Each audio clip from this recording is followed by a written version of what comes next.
Web 1.0 refers to the first generation and was characterized by the use of static HTML pages that were linked together, with limited support for multimedia content and interactive features. Web 2.0 refers to the second generation of the World Wide Web, which is a platform for sharing and exchanging information and ideas online. It is characterized by the use of interactive and user-generated content, social networking, and web-based applications. Web 3.0 is the concept of the next generation of the web, in which most users will be connected via a decentralized network and have access to their own data.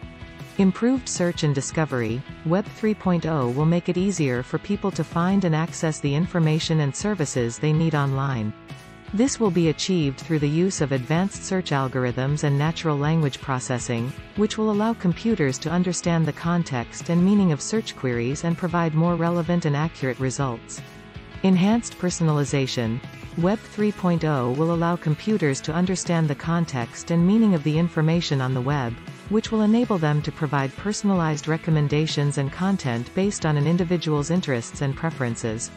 Better security, Web 3.0 is expected to have improved security measures, such as blockchain technology, which will help to protect user data and prevent cyber attacks. Greater accessibility, Web 3.0 is expected to be more accessible to people with disabilities, as it will use advanced technologies such as artificial intelligence and machine learning to assist with web navigation and content interpretation.